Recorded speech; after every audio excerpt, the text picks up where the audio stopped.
Salutations and welcome to Reading Between the Lines. I am your host, the Water Dog, and today I am going to be breaking down the 30th anniversary deck, tweaked Water Dog style. That's right, tweaked Water Dog style. I'm going to take the 30th anniversary deck, I'm going to tweak it up a little bit, and I'm going to go play in a tournament, and I'm going to tell you how I did in the tournament. How's that sound? Well, before I do that, would you do me the kind favor of please hitting that subscribe button? It means a whole lot to me. I appreciate it. Gracias. Here we go, man. Let's talk about it. I love the 30th anniversary set. I think it's the best product they've ever put out. Now, that's just me. I think it's their best product. I love exactly what Black Chantry did. I love the design that Ben Peel came up with this. And I just like it. I think they were must-needed cards, especially for new players. We needed some Valens. We needed some Dreams of the Sphinx. We needed these cards. And so it was very, very, very well thought out 30th anniversary set. And we got a clan that hasn't seen a whole lot of action since V5 is really, 5th edition's coming into play, that's going to get an opportunity to play. And I played it in Mississippi here a couple of weeks ago, got to a final table, and then had everybody, for the most part, come kill me. It's kind of how it works sometimes. It just works out that way. But in any case, I think it's a great deck. And I'm not going to sit here and break down that deck. Because there's been enough videos that's already been put out, and I'm kind of a little late to the party because I've been busy doing other things and stuff. But I do want to kind of break down my version, and I want to give credit real quick. Randall Rutstum, I was talking about playing a Toreador deck, and he gave me some suggestions, and so I'm giving him credit for this deck build. I have gone and was building a Toreador deck before the 30th anniversary set came out, and so he gave me some suggestions, really, really good suggestions, and so we just took those suggestions, and then when the 30th anniversary set came out, we then applied as much as I could of the 30th anniversary set into what I would call Water Dog style, and go from there. So what you get is what I got and what I played with. So here we go. Let's break this sucker down for you, okay? So we're looking at a Toreador deck, and Toreador is not something that I commonly play. If anything, I've played Toreador and Titchbrew, because I'll do like a Toreador and Titchbrew, and I play a couple of different styles with the Toreador and Titchbrew stuff, because I like the Sabbat vampires. I love a lot of the Sabbat mechanics, especially defensively. But I never really played Toreador. I was never a big guns guy. I just pulling out guns and fighting with guns and stuff like that. That's just never been my style. I've never thought of them as overall as a strong voting clan, as compared to the Ventru, as compared to Ministry, as compared to the Bruja. I just think that they do the job better overall. That's just me, and so it's one of the reasons why if I'm doing a vote deck, I've never really leaned into the Toreador. So I thought I'm going to dabble into it. 30th anniversary is coming out, so there we go. So one of the things we're going to look at real quick is the Crypt. Now my Crypt, it's really going to be mostly what you're looking at is going to come right out of 5th edition and the Toreador New Blood. That's really where I'm pulling a lot of this stuff out. There's only a couple of vampires really coming from the 30th edition set that's going to make my Crypt. But Diana is going to be in there, and she's good. We're going to play with 2 copies of her, 2 copies of Catalina, 2 copies of Flavio, and 2 copies of Makahili. I hope I'm saying that. Makahili. I hope that's the right pronunciation, but it's a great name. I love the way it's spelled. So we're playing with 2 copies of all of them, and then we're going to play 1 copy of Mela, 1 Victoria Ash, 1 Kazuki, and 1 Mario. Reasons why I'm picking this Crypt. For starters, when you're looking at the big 4 at the top, which we're playing 2 copies with, they're Justicars, and there's Princes. You got the Justicar Diana, and you've got the 3 Princes, and they all each really have something. Flavio gives you the dodge, Catalina gives you the +1 bleed, Diana gives you the +1 bleed, but her special is so good. During a referendum, she calls Diana can burn a blood to cancel a reaction card as it is played. That is so good. I can't tell you how that was very good a couple of times in Mississippi for me. So those are great. Then the other thing is that those 4 vampires, and there are a few others that came out in the 30th anniversary set, but I just thought that their cost was too much. I don't want to pay 10 when I could pay 6, 7, and 8 to have these vampires do the exact same thing. And so that's why they're there. So, you know, they've got all 4 of those abilities, okay? Diana's the best because she's got them all 4 at superior. Catalina is the second best because she's got all of them at superior except for the fortitude. And then, you know, you got Flavio and Makahili. So they all have all 4 of those abilities, which is nice for me is that they all have superior presence. That's key. They all have superior presence. In fact, even Mela and Victoria Ash have superior presence. That's a bonus for putting them in there as well, because that gives you your voter bump. That, you know, you're allowed then to play your bewitching orations and your awes at the superior discipline ability, and that's what makes it great. But the other thing is that with the fortitude and with the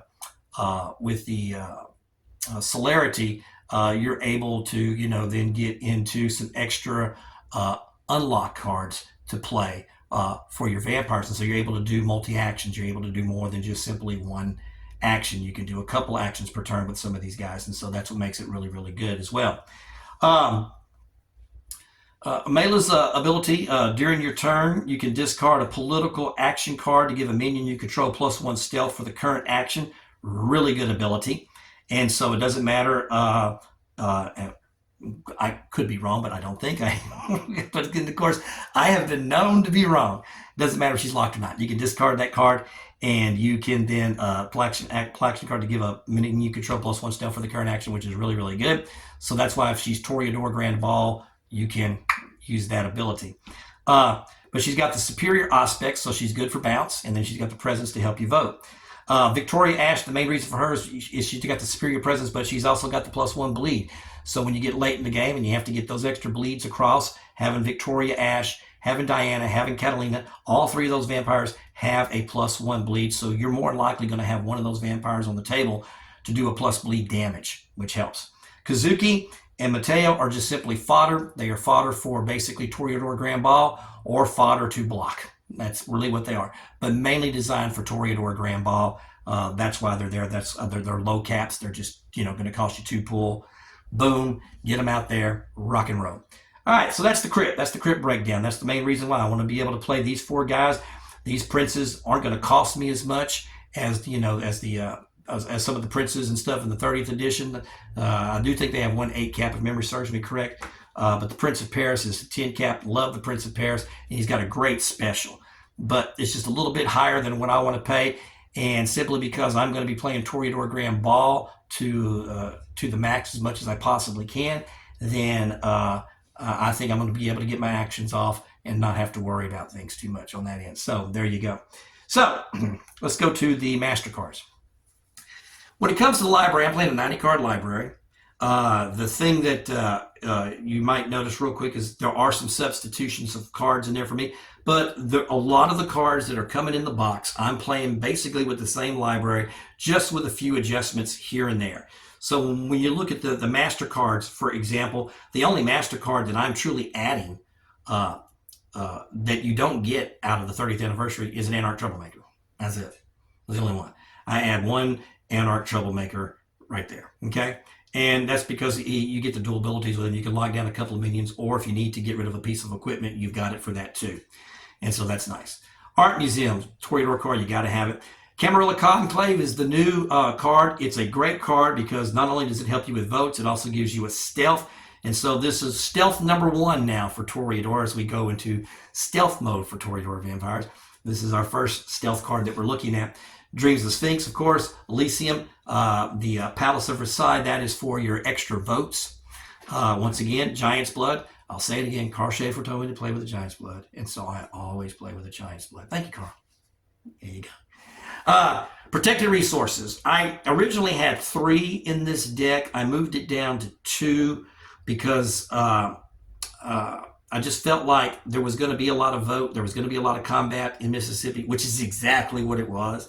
A lot of vote, a lot of combat. So I wasn't too worried about getting, bled as much in this particular tournament. So I thought that 2 would be the good thing, because if you do run across a Ravnos bleed deck or something like that, or a Ministry bleed deck, them being only able to hit you for 2 at the most is really good, because then you can make that back up on a vote card and a voter cap, and it's as if you didn't lose anything. And so there you go. It's really good. Toreador Grand Ball, we're going to go with 6. I have flirted with 7. I have flirted with 8 in play testing. 6 seems to be about the right number.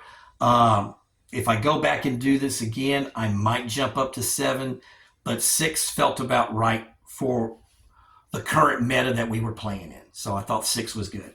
3 Valens and a wider view. So that's the master cards. Going down now to action cards. We got 2 Embrace.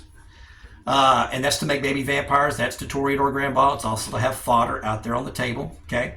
Entrancement, if you got to steal, sometimes you might need to steal that Ocean. Sometimes you may need to steal that Carlton. And if you're Toreador Grand Balling, you're going to steal it no matter what. So that's one of the things that Randall was teaching me about Toreador. He said, look, stick entrancement in your deck. Okay, Randall, I will stick entrancement in my deck. Heart of the City. To me, this is late win conditioning cards. These are cards because if you get down to where you can't vote, and Conclave, I should say the Iron Fist vote card, which we're going to get to, is not going to be available to you readily, then you still got to be able to do damage. And so being able to put a Heart of the City on one of your vampires, particularly early or in the middle of the game when you're not really bleeding, people will tend to forget about that card a little bit, because you've got it on there, and all of a sudden you're doing a bleed for 3 or a bleed for 4, and that changes things.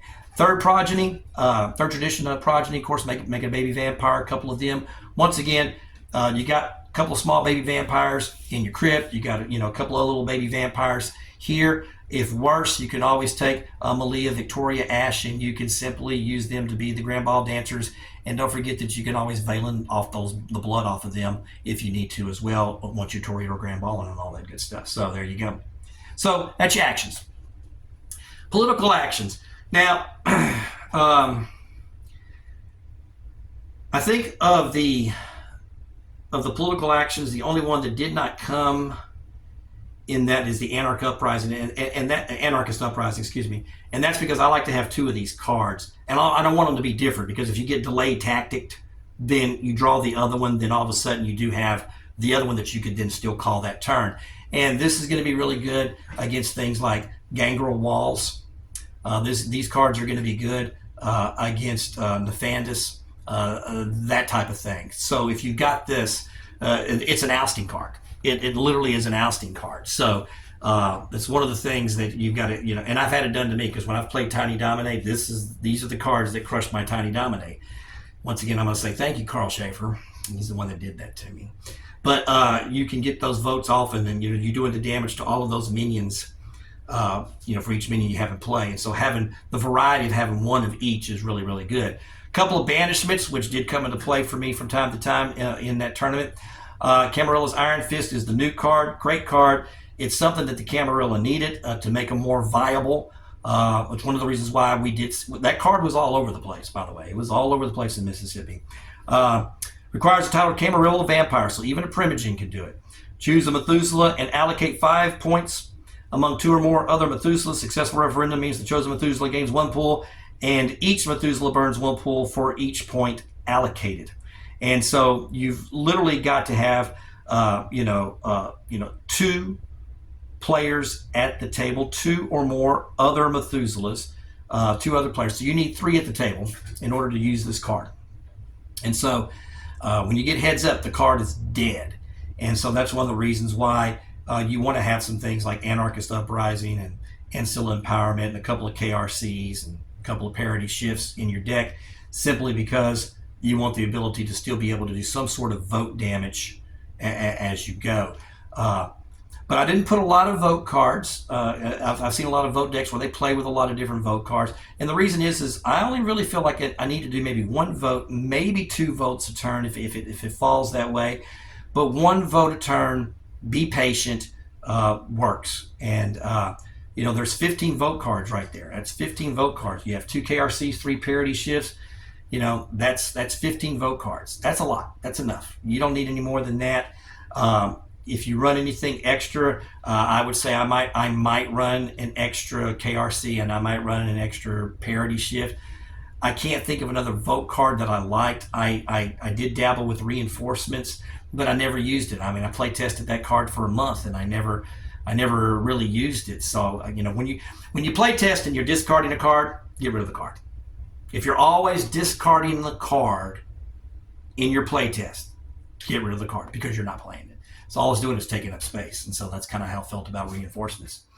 So that's your political actions. Let's go to the action modifiers. And a variety of things here because, like I said, Toreador is going to have stealth now, so that helps a little bit. 2 air revelations, that's your pump bleeds. That's your pump bleeds. And if I had drawn into a pump bleed, I might have stayed longer at the final table, but I never could draw into a pump bleed. 4 Awes. Awes were big for me throughout the tournament, and especially it's what kept me alive at the final table for a few extra turns, was having the ability to cast votes all by myself. Because when you're playing against other vote decks, and if you've got more than one other vote deck, which was my situation a couple of times, where you've got more than one vote deck at the table, you've got 2, 3 vote decks at the table. It's nice to be able to, to simply be able to. It's nice to be able to vote without any help.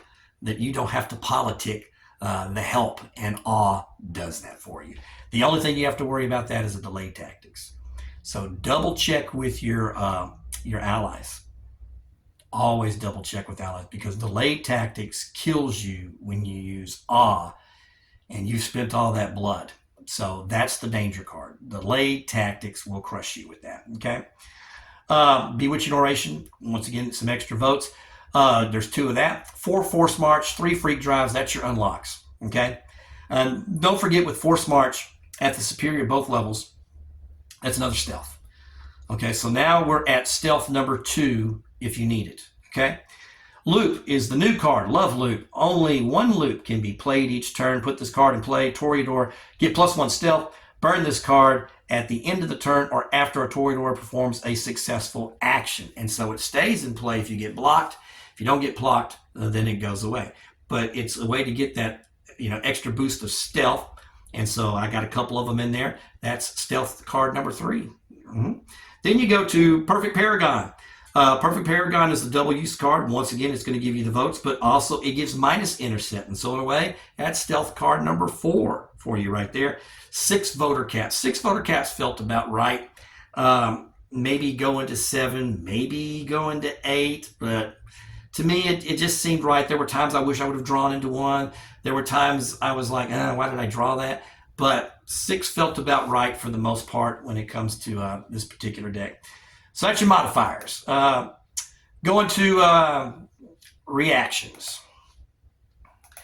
Reactions, and once again, these are all reaction cards that you can get straight out of the 30th anniversary set. 2 Eyes of Argus, 2 on the QVs, 2 Sacred Traditions, and 4 Telepathic Misdirections.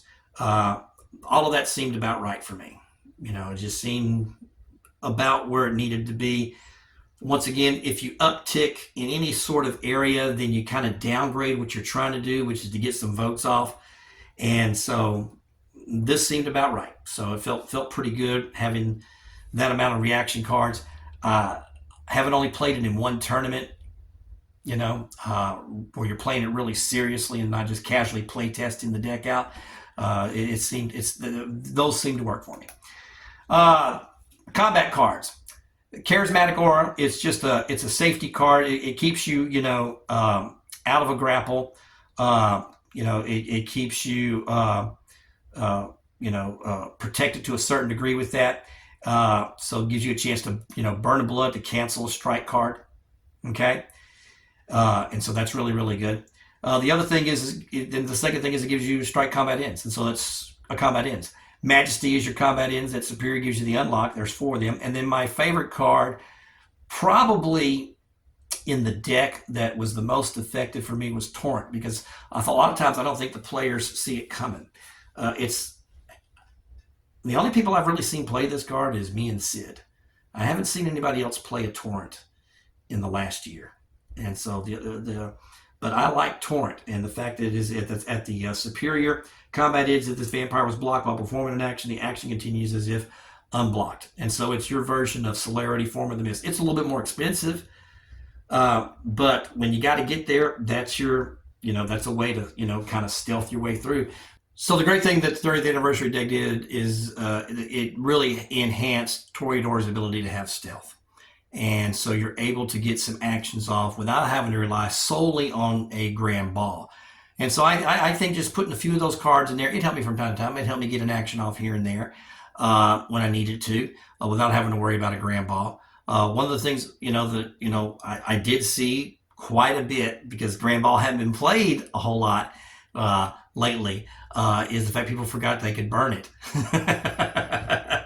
So it sits on the table and nobody burns it. So there you go. I think I had one grand ball burnt in the entire tournament. One. Every other grand ball I hit the table, nah, it stayed. Kind of like that. So I played the deck in Mississippi. I played it over there at the War Party. Dean was the host for us, and he did a great job hosting those 3 tournaments out there. The recruitment party tournament was won by Darby. I won the Grand Prix event, and then Darby will win this last event here, this War Party event that I played the Toreador deck in. Round 1, I got the table win. It was a 4-player table. I swept the table. Pretty much had control of the game for the most part. I was a little worried about my Predator, who was playing a Banu Hakim combat deck. But he was blocking actions. But with Toreador Grand Ball on the table, he couldn't block the actions. And I think he might have forgotten that he could have taken out the Grand Balls with an action, but he never went that way. And so I was able to pretty much kind of control the table. I think I had 3 Grand Ball dancers on the table at the time. And so it kind of went through that. In the second round, not as effective. I did get a VP, if memory serves me correct, out of that round. And then we get to the final table. And the final table was it was the top 4 American players. And then there was Matt, who's just been a seasoned player, who's been in a lot of final tables. He just hasn't had a lot of luck in the final tables. But I routinely see Matt at a final table pretty much at least once, typically speaking. He's going to hit that final table during the course of these 3 tournament day weekends that we've been doing here. And good player. And so that was your final table. It was Kelly Schultz, Darby Keeney, Carl Schaefer, myself, and Matt Hatch. That was your 5 guys at the table. So I'll kind of set up the table here for you. I was playing Toreador, and if memory serves me correct, I did play first in the tournament. I drew the short end of the stick playing first. Kelly Schultz was my prey. He was playing his typical big cap Stanislava vote deck. Darby Keeney was playing Nefandis with a unique twist using the Shard of London. And then you had Matt Hatch was playing Ravnos Bleed. And Carl was playing, look to me, I think the best way to describe it would be like a Presence Prince vote deck. Okay? And so there were 3 vote decks at the table. So when Darby, being the last player to sit, he set himself away from all 3 of them so that we would probably have to chew on each other before it could get to him. And it was a strategy that worked, because right out of the gate, Kelly and Carl decided that I needed to go. So right out of the gate, I had no ally voting wise to help me. The 2 players that were my allies were both forward decks, really, is what they were. Nefandis goes really forward, and Ravnos goes really forward. So I'm really sitting without an ally, no help, and 2 voting decks are on the opposite sides of me. I was in a no-win situation because of that right out of the gate. So the best I could do was try to damage both Kelly and Carl as much as I could and set up the table for Matt, which is what I tried to do, to have him just simply do that. And so I thought that the thing to do first was to get out a vote and do vote damage to Kelly Schultz. I figured if I can do some quick vote damage, because Kelly, I'd already played him against this deck in the previous tournament. This is the same deck, if memory serves me correct, that he played in the finals in the Grand Prix event the day before. And so I was very familiar with what he was trying to do. And I played him in a preliminary round against this deck, so I kind of know what he's doing. And so he does spend a lot of pull early, and he's trying to get that 3rd vampire out to really maximize his potential. And so he does put himself down to a low pull count. And I think I surprised them very quickly when I pulled out, my Iron Fist, because I was the first one to get hit with an Iron Fist, and then I got hit with a Bounce Bleed, and I only played with one vampire this entire fire round, by the way. I only played with one vampire. But I had an Awe, and Awe is a great modifier card. And the reason why you want to put Awe in your deck, particularly right now, since there's a lot of vote decks going on, and especially since Iron Fist and, the other vote card, the Anarch vote card, I don't know why the name's eluding me right now, but the one that does 5 damage, okay, does that.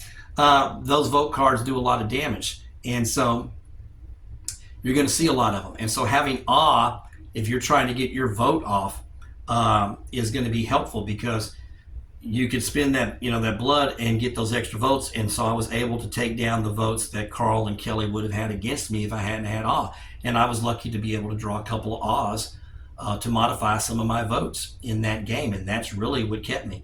Now, because I was able to hit Kelly with that vote, I put it all on him, and I put the extra vote on Darby, and I played into Carl's. I love the way they said it. You're playing into Carl's greed. Yeah, playing into Carl's greed. He could see 2 VPs on the horizon. It took the pressure off of me, and he voted with me on another vote to hit Kelly. And then all of a sudden, this was kind of the situation at this table, is that I want to say Carl was down to 4 or 5 pool. I was at 4 to 5 pool, and Kelly Schultz was at 4. We were all floating around that 4 to 5 pool range. The table was ripe for Matt to take. This was his table. How he does not take this table is just, this is where you have got to remember what your cards do from time to time, because Matt was playing Break the Bonds, and he forgot to lock down vampires. Play Break the Bonds, and you lock down the vampires. He takes out Carl. Next round, he's going to take out me. The next round, he takes out Kelly. If he doesn't get me and Carl in the same round, which was highly doable, okay? And so, to me, it was Matt Hatch's game to win, but because he did not do that, by that time, Darby had enough steam to finally take him out, and he got taken out. And then after that, I think I fell, and then it was down to, Darby just dominates the table again, But it was a great weekend. Dean did a great job of hosting the weekend out there in Mississippi. The owner, Terry, over there at Miles of Adventure was great. The store was great. It was a great place to play out there. So we spent the 3 days out there playing. It was a lot of fun. And of course, you get to play with all these great, wonderful people all the time. You can't go wrong when you're playing against some of these guys. They're just so nice until you sit at the table with them. And when you sit at the table with them, then they are a completely different animal. But outside the table, they're a wonderful company. But gang, that's all I got time for, man. I appreciate you watching. I hope you hit that subscribe button for me, man. And until then, y'all take care. Oh, you watched the whole video? Hey, thanks for watching, man. I appreciate it. If you like what you've been seeing, please don't forget to hit that subscribe button. Y'all take care.